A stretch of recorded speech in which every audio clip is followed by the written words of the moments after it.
Hello दोस्तों, नमस्कार। SM किसी चैनल में मैं आप सभी लोगों का दिल से बहुत बहुत स्वागत करता हूं। दोस्तों, इस वीडियो में हम लोग कवर करने वाले लगभग 6 से 7 इंपॉर्टेंट पॉइंट्स को, इंपॉर्टेंट न्यूज़ को, अपडेट्स को। तो चलिए स्टार्ट कर लेते हैं सबसे पहले HUL के साथ। यस, हिंदुस्तान यूनिलीवर की बात करें तो इससे रिलेटेड भी काफ़ी सवाल यहाँ पे पूछे जाते हैं। तो कैसी कंपनी? कंपनी तो अच्छी है, बट यस बहुत बड़ी कंपनी है। एंड बड़ी कंपनी में आपको पता है जो रिटर्न्स रहते हैं वो काफ़ी लिमिटेड रहते हैं। इफ़ यू आर एक्सपेक्टिंग कि यहाँ पे मैं एकदम तोड़ फोड़ रिटर्न्स कमाऊंगा, तो वो तो प्रैक्टिकली पॉसिबल है नहीं। एक एवरेज परफॉर्मेंस के लिए इन कंपनीज़ को यहाँ पे देखा जाता है। मतलब 5 साल में भी कितने रिटर्न्स है इसके? 50% के आसपास के ही रिटर्न्स है। तो एवरेज परफॉर्मेंस भी क्या रहता है? 100 एटलीस्ट तो होना चाहिए। तो उसके भी बिलो ये कंपनी हम लोग को काम करते हुए देखने को यहाँ पे मिल रही है। हाँ, इसमें इंटरेस्टिंग एक पार्ट ज़रूर देखने को मिल जाता है कि जो मैंने आप लोगों को एक टेक्निक सिखाई है SMKC PT करके, उसके लिए जिस प्रकार की वॉलेटिलिटी रहती है वो इस स्टॉक में कमाल की हम लोग को देखने को मिल जाती है। एंड ऊपर से कंपनी भी फंडामेंटली मजबूत है, तो उस हिसाब से आप चाहो तो इस कंपनी को स्टडी कर सकते हो। तो कंपनी बुरी नहीं है, बट येस अगर आप एकदम ओवर एक्सपेक्टेशन लेकर चलोगे कि बहुत तगड़े रिटर्न्स चाहिए 400-500%, तो ये blue chip company 6 lakh crore के आसपास का मार्केट कैप है। तो इतने बड़े कंपनीज में इतने रिटर्न्स, बड़े रिटर्न्स यूजुअली हम लोग को बनते हुए देखने को नहीं मिलते। एक दो एक्सेप्शंस आप लोगों को कभी कभी देखने को मिल जाएंगे। नेक्स्ट अगर हम लोग बात करेंगे Muthoot finance. Yes, Muthoot finance की बात करें, 50,000 करोड़ से भी ज़्यादा का मार्केट कैप रहने वाली ये कंपनी है। तो कैसे रहे कंपनी के नंबर? तो मुथूट फाइनेंस की अगर हम लोग बात करें तो 14% की ग्रोथ कंपनी ने दिखाई है। नेट प्रॉफिट की बात करें तो समवेयर अराउंड 984 करोड़ के आसपास का नेट प्रॉफिट कंपनी ने दिखाया है। सो बेसिकली अगर मैं बात करूँ तो लॉन्ग टर्म वालों को कोई ज़्यादा दिक्कत नहीं होगी। ठीक है, कंपनी के फंडामेंटल्स अच्छे हैं, शेयर होल्डिंग पैटर्न अच्छा है, बिजनेस भी अच्छा चल रहा है। शॉर्ट टर्म की बात करें, हाँ वो थोड़े से डिसअपॉइंट हो सकते हैं शॉर्ट टर्म वाले में। मतलब जो अनुमान रहता है, तो अनुमान यहाँ पे था कि 4 डिजिट में नंबर्स आने चाहिए थे करके, मतलब 1,000 करोड़ के ऊपर का नेट प्रॉफिट एक्सपेक्ट किया गया था। तो अभी कितना है? 984। तो माइट भी शॉर्ट टर्म वाले थोड़े से नाराज़ हो सकते हैं। लॉन्ग टर्म वालों को ज़्यादा कोई दिक्कत यहाँ पे यूजुअली नहीं आएगी। नेक्स्ट अगर हम लोग बात करेंगे, अच्छा आप यहाँ पे देख भी सकते हो कि जो Q2 का प्रॉफिट है वो मिस होते हैं। एस्टिमेट्स की बात हो रही है, ठीक है, कॉस्ट हम लोग को वे होते हुए देखने को मिल चुका है इसी चीज़ के चलते। नेक्स्ट अगर बात करेंगे HAL, yes Hindustan aeronauticals limited सरकारी कंपनी है। कोई ना कोई खबरें यहाँ पे आती रहती है डिफेंस से रिलेटेड। कल के दिन भी हम लोगों ने देखा था कि इंडियन आर्मी की ओर से इनको हेलीकॉप्टर से रिलेटेड बड़ा ऑर्डर मिल सकता है, 90 हेलीकॉप्टर या फिर 100 हेलीकॉप्टर के आसपास। सो अभी की अगर हम लोग बात करें तो एयर बस से रिलेटेड भी हम लोग को इनका बिजनेस देखने को यहाँ पे मिल जाता है। एंड इसी से रिलेटेड डीलिंग भी यहाँ पे हम लोग को आगे बढ़ते हुए देखने को यहाँ पे मिलती रहती है। तो डेफिनेटली हम लोग यहाँ पे कह सकते हैं कि HAL जो बाकी डिफेंस कंपनियां बहुत ही ज़बरदस्त फॉर्म में यहाँ पे चल रही है। बट जब भी इनकी मैं बातचीत करता हूँ, आपको पता ही है, यस इलेक्शन का माहौल है। तो जो भी अगर आपको कोई डिसीजन लेना है तो एक पॉइंट को मद्देनजर रखते हुए आप लोगों ने डिसीजन यहाँ पे लेने चाहिए। यूजुअली क्या रहते हैं इलेक्शंस में, इन कंपनीज में हम लोग को वॉलेटिलिटी देखने को यहाँ पे मिल जाती है। कौन चुन के आ रहा है, कौन नहीं आ रहा है, मेजॉरिटी के साथ आ रहा है, कितने मेजॉरिटी के साथ आ रहा है कि नहीं आ रहा है, बहुत सारे इफ बट फैक्टर रहते हैं। तो ये पॉइंट आपने कंसिडर जरूर करना चाहिए, ठीक है। इसलिए ये मैं हमेशा आप लोगों को याद दिलाते रहता हूँ। नेक्स्ट अगर हम लोग बात करेंगे BSE लिमिटेड, इससे रिलेटेड सवाल पूछना स्टार्ट हो चुके हैं। तो ऑब्वियसली दोस्तों यहाँ पे ज़बरदस्त तेज़ी देखने को मिले। 5 दिन में 9-10%, महीने भर में 37, 6 महीने में 272% के रिटर्न्स, 1 साल में 240%, 5 साल में आप देख सकते हैं 850% से भी ज़्यादा के रिटर्न्स। एंड इतना भागने के बाद अगर कोई ये पूछता है सर इसमें अभी क्या होगा 4-5%, मतलब आप तेज़ी देखकर खरीद रहे हो सर, ऐसा खरीदने जाओगे तो फिर आपको दिक्कत यहाँ पे हो सकती है। कंपनी अपनी जगह पे एकदम फैंटास्टिक है, ऐसी बात नहीं कि रोज़ यहाँ पे मिठाई बांटी जाएगी। बीच में आप देख सकते हो यहाँ पे भी कंपनी 50% क्रैश हुई थी, 50 क्या उससे भी ज़्यादा, 60%। तभी भी आपको कहा था कि कोई बिजनेस लेवल पे गड़बड़ी नहीं है, बट बाजार स्लो चल रहा है। बाजार में बुल रन था तो ये भी भागा, बाजार का बुल रन रुक गया तो ये भी नीचे आया करके। तो इसका अर्थ है नहीं कि वो दी एंड हो गया करके। तो तेज़ी रहती है, मंदी भी रहती है। तो सिर्फ तेज़ी रखकर अगर आप ऐसा खरीदोगे कि ये भाग रहा है इसलिए खरीद लेता हूँ, अभी 1900 का है तो ये चला जाएगा 2-3 हज़ार के ऊपर, तो ऐसा नहीं होता है, ठीक है। ओवरऑल कंपनी का बिजनेस समझना है। बिजनेस की बात करते तो आपको बताइए, आप जो भी शेयर्स खरीदते हो, बेचते हो, ट्रेडिंग करते हो, उसके लिए ये कंपनी आपको प्लेटफॉर्म प्रोवाइड करती है, ठीक है। तो इसी की फीस यहाँ पे इनको मिलती है, तो इसका फ़ायदा कंपनी को यहाँ पे मिल जाता है। सो यहाँ पे 2-3% की गिर गया, 4-5% की गिरावट के चलते अगर हम डर गए तो फिर शेयर बाजार में कैसे वर्क कर सकते हैं। नेक्स्ट अगर हम लोग बात करेंगे कैंपस, यस कैंपस की अगर हम लोग बात करें तो 250 के आसपास ये स्टॉक हम लोग को चलते हुए देखने को मिल जाता है। ड्यूरिंग द मार्केट ही नंबर आए एंड उसके बाद हम लोग को 1% के आसपास रफली आज के दिन गिरावट देखने को मिली है। नंबर्स की बात करें कुछ इतने खास नहीं थे, ओके बिल्कुल नॉर्मल नंबर्स देखने को मिले हैं। खास करके हम कह सकते हैं स्टॉक इतना ज़बरदस्त हम लोग को नीचे जाते हुए देखने को मिला है, तो कमबैक करने के लिए जो नंबर्स चाहिए थे वो मिसिंग थे, ठीक है। कंपनी वैसे तो कोई ख़राब कंपनी नहीं है, बट यस जब भाग रहा था तो आपको पता ही है, बहुत से लोग आपको बताते हैं कि अच्छी कंपनी जैसे गिर जाता है ख़राब हो जाता है, तो ऐसी बात नहीं है। कंपनी देखा गया तो काबिलियत ऐसी कोई ख़राब नहीं है कंपनी की। अच्छा खासा परफॉर्मेंस दिखा सकती है। बट येस, फिलहाल के जो नंबर्स थे वो इतने कोई इंप्रेसिव देखने को यहाँ पे नहीं मिले थे। एटलीस्ट रिलैक्सो की अगर हम लोग बात करें, उन्होंने तो एटलीस्ट इतने टाइम के बाद अच्छे नंबर दिखाए थे, तो ये वाला पॉइंट भी आप लोगों ने जरूर नोट करना चाहिए।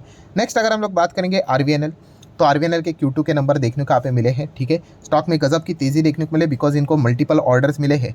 तो भविष्य में जितने भी नंबर्स आएंगे इनके, Q2 की बात करें, 3 की बात करें, 4 की बात करें, 1 की बात करें, बड़े बड़े नंबर्स हम लोग को देखने को यहाँ पे मिलने वाले हैं। अभी इस वक्त के नंबर की बात करें तो ठीक परफॉर्मेंस देखने को मिला है। रेवेन्यू फ्लैट रहा है, प्रॉफिट भी केवल 3.5% से जंप देखने को यहाँ पे मिली है। बट इसका अर्थ ये नहीं कि नंबर कोई खराब है करके, ये भविष्य के नंबर इनके एकदम धूम धड़ाकेदार आएंगे। सडनली आपको देखने को मिलेगा कि प्रॉफिट बढ़ गया, रेवेन्यू डबल ट्रिपल हो गया। तो ये क्यों होगा? क्योंकि बहुत सारे इनको ऑर्डर्स मिले हैं एंड भविष्य में भी मिलते रहेंगे। तो मार्केट तो इसी चीज़ को पहले एंटिसिपेट कर लेता है, फोरकास्ट कर लेता है एंड फैक्टर करके स्टॉक को भगा लेता है। यही चीज़ें हम लोग को देखने को यहाँ पे मिली है। तो अभी के जो नंबर्स है वो ओके देखने को मिले हैं। इसके चलते कोई आरवीएनएल का भविष्य ज़्यादा तय होने वाला नहीं है। जो बड़े बड़े ऑर्डर्स इनको यहाँ पे मिलते रहेंगे, उस हिसाब से कंपनी वर्क यहाँ पे करती है। नेक्स्ट अगर हम लोग यहाँ पे बात करेंगे दोस्तों, एक ऐसी कंपनी, एक ऐसी फैमिली, एक ऐसे प्रमोटर जो थोड़ी से कंट्रोवर्सी में फंसते हुए देखने को मिल रहे हैं, जो कि बहुत बड़ा नाम है, Burman family. Yes, Burman family की बात करें तो आपको पता है डाबर, यस, डाबर से रिलेटेड इनका नाम हम लोग को देखने को मिल जाता है। एंड जो डाबर के जो प्रमोटर है, ठीक है, बर्मन, उनके ऊपर दोस्तों एलिगेशंस लगाए गए हैं। किस चीज़ के चलते एलिगेशन? फ्रॉड वाले एलिगेशन। सो फ्रॉड मतलब कौन सा? कि कंपनी के अंदर किस चीज़ का गड़बड़ किया, वैसा नहीं। जो रिलीगेयर की अगर हम लोग बात करें, जो डील हम लोग को देखने को मिले, रिलीगेयर मतलब रिलीगेयर एंटरप्राइज, ये देखिए ये वाला स्टॉक। सो रिलीगेयर एंटरप्राइज ये अलग से शेयर बाजार में भी लिस्टेड है। तो इससे रिलेटेड, खरीदने से रिलेटेड, यहाँ पे टेक ओवर करने से रिलेटेड कुछ डील्स यहाँ पे की गई थी, बिड यहाँ पे किया गया था, तो वो प्रॉपर नहीं था। ये कौन कह रहा है? इंडिपेंडेंट डायरेक्टर, रिलीगेयर एंटरप्राइज का इंडिपेंडेंट डायरेक्टर है, उन्होंने अपोज किया है बर्मन फैमिली ने जो यहाँ पे टेक ओवर किया है इस कंपनी का। एंड इससे रिलेटेड एलिगेशंस क्या लगाए हैं? फ्रॉड के चलते एंड रेगुलेटरी ब्रीचेस यहाँ पे हुए हैं, ये पॉइंट उन्होंने सामने रखा है। एंड इस चीज़ के चलते अभी सेबी की एंट्री होती हुई देखने को यहाँ पे मिली है। सो इसी का रिस्पांस देते हुए बर्मन फैमिली ने जो एलिगेशंस लगाए इनके ऊपर फ्रॉड से रिलेटेड, उन्होंने कहा भाई ये बेसलेस है, कोई इसमें प्रॉपरली मतलब कोई बैक एविडेंस देखने को यहाँ पे नहीं मिल रहा है। इंडिपेंडेंट डायरेक्टर ने जो भी आरोप लगाया है, उन्होंने फिलहाल तो इनको यहाँ पे खारिज किया हुआ है। बेसिकली वो यहाँ पे ओपन ऑफर से रिलेटेड हम लोग को दिक्कतें देखने को मिली है, ये एक आरोप इससे रिलेटेड लगाते हुए देखने को मिल रहा है। सो इनडायरेक्टली अगर मैं आसान भाषा में बोल दूँ तो ये बताने की कोशिश जा रही है कि जो रिलीगेयर एंटरप्राइज को परचेस करने की कोशिश यहाँ पे की जा रही है बर्मन फैमिली की ओर से, वो ट्रांसपेरेंट नहीं है, ऐसा इंडिपेंडेंट डायरेक्टर का मानना है। वही बर्मन फैमिली ये कह रही नहीं नहीं भाई ये तो पूरा ट्रांसपेरेंट है।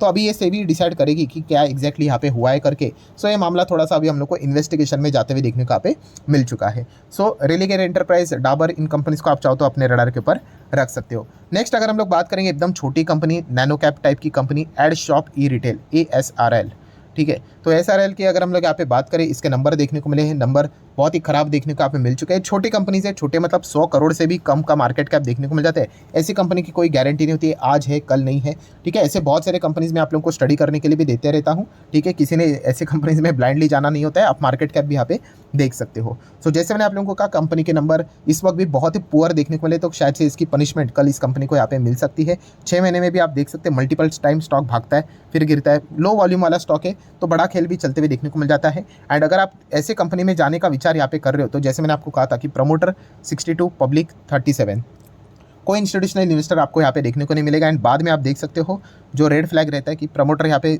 कम हो गए, पब्लिक को माल बेचा, फिर कम हो गए, पब्लिक को माल बेचा, फिर कम हो गए, फिर पब्लिक को माल बेचा। ऐसे करते करते प्रमोटर के पास केवल 27 है एंड पब्लिक के पास अभी 72% की होल्डिंग है।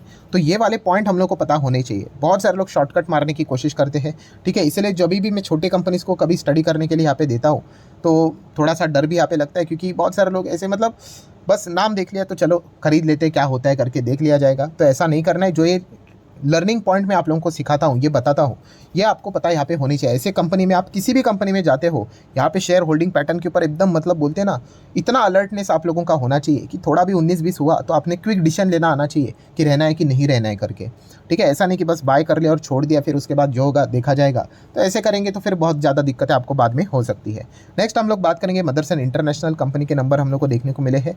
कैसे रहे नंबर? ड्यूरिंग द मार्केट ही नंबर आ गया, उसके बाद गिरावट देखने को मिली है। तो ठीक परफॉर्मेंस यहाँ पे रहा है। येस, एस्टिमेट्स के हिसाब से थोड़ा पुअर ही परफॉर्मेंस देखने को यहाँ पे मिला है।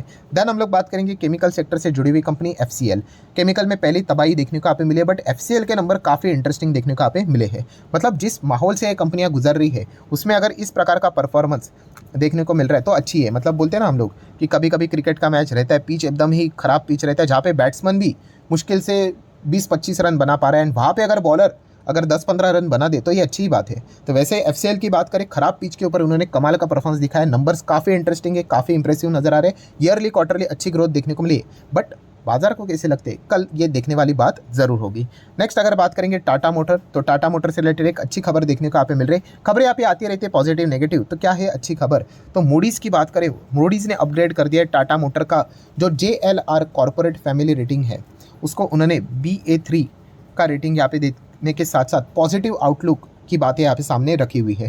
So obviously Moody's, Jefferies, Morgan Stanley, Goldman Sachs, इनके जो बड़े बड़े कमेंट्रीज रहते हैं उनको बाजार में बहुत बार थम्स अप यहाँ पे या फिर थम्स डाउन दिया जाता है। तो टाटा मोटर के इस न्यूज़ के चलते, पॉजिटिव कमेंट्री के चलते मूडीज़ के कल क्या पॉजिटिव रिएक्ट करेगा, ये एक देखने वाली बात जरूर होगी। सो ठीक है दोस्तों, जितने भी इंपॉर्टेंट पॉइंट्स थे सारे मैंने कवर कर लिए। वीडियो अच्छा लगा होगा तो चाहो तो आप इसको लाइक एंड शेयर भी कर सकते हो। So that's it, thank you दोस्तों, we will be meeting our next video, तब तक के लिए बाय बाय।